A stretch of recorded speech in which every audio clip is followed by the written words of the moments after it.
ధనవంతులైన వాళ్ళు వ్రతాల ద్వారా, నోముల ద్వారా, యజ్ఞాల ద్వారా, యాగాల ద్వారా, దేవాలయాల ద్వారా, భక్తి కార్యక్రమాల ద్వారా తమ సంపదని తామే తరిగింపజేసుకుని ఇతరులకు ఇస్తారు. అదే సమాజం.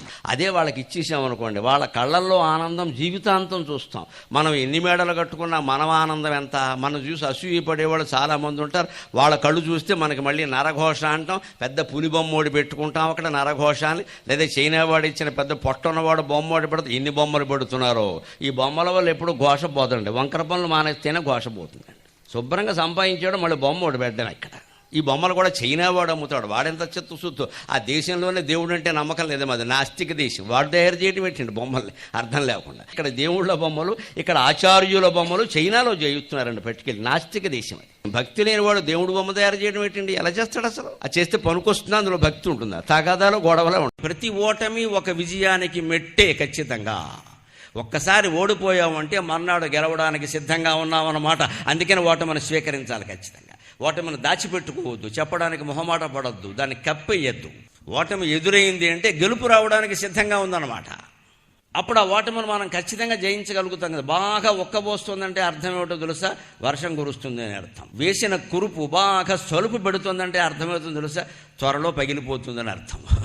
పొయ్యి మండడానికి ముందు బాగా పొగ వస్తుందంటే అర్థం ఏమిటి? పొయ్యి వెంటనే మండుతుంది అని అర్థం. ఓటములు బాగా ఎదురవుతున్నాయంటే అఖండ విజయం నీకు ప్రాప్తించడానికి సిద్ధంగా ఉంది మిత్రమా. ధైర్యంగా ఉండు, ధైర్యంగా ఉండు. ఒక ఉద్యోగానికి పనికిరానంత మాత్రాన, ఒక ప్రేమలో విఫలమైనంత మాత్రాన, ఒక పరీక్షలో అనుకున్న మార్కులు రాకపోయినంత మాత్రాన, ఒక కళాశాలలో అనుకున్న సీటు రాకపోతేనో ఆత్మహత్య చేసుకోవడం పిరికితనం తప్పితే ఇంకేం లేదు ఇక్కడ.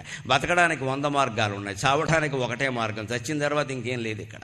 దేశాన్ని పరిపాలించినటువంటి రాజులు మనువు దగ్గర నుంచి నిన్న మొన్నటి మహారాజుల వరకు వంశపరంపర పాలనే కొనసాగినప్పటికీ 5 ఏళ్లకోసారి 6 ఏళ్లకోసారి మధ్యలో 2-3 సార్లు అవసరాలను బట్టి ఎన్నికలు నిర్వహించకపోయినప్పటికీ ప్రజాస్వామ్యం పేరు మీద ప్రతి రాష్ట్రంలోనూ మళ్ళీ ఇంచుమించుగా వంశపరంపర పాలన నడుస్తున్న రోజుల్లో మనం ఉన్నప్పటికీ ఇంతకంటే గొప్పగా పూర్వం రాజుల పరిపాలన నడిచింది. అందులో సందేహమే లేదు ఆ విషయం. పూర్వం రాజులు వేదములు, శాస్త్రములు, విద్యలన్నీ నేర్పించి అతనికి తగిన యోగ్యత ఉంది అంటేనే చేర్పించేవాడు ఖచ్చితంగా. అంతేగాని పెద్ద నాయకుడు పరిపాలిస్తూ ఉంటాడు, ఆయనకు కొడుకు పుడతాడు, వాడికి 30 ఏళ్ళు ఉంటే వాడి కొడుకు పుట్టగానే మనవడు పుట్టినరోజున ముఖ్యమంత్రి కార్యాలయంలో చేయకూడదు. నీ మనవడికి ఏమి యోగ్యత ఉందో, నీ కొడుకు ఏమి యోగ్యత ఉందో తేలాలి.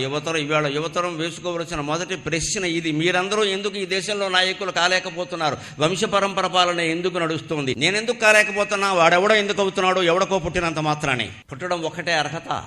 అది పూర్వం లేదండి. పుట్టినంత మాత్రాన అర్హత చెప్పాలి. ఎంత చెప్పారో చూడండి. రవికుమార్ చరిత్ర 100 ఏళ్ల క్రితం నాటి.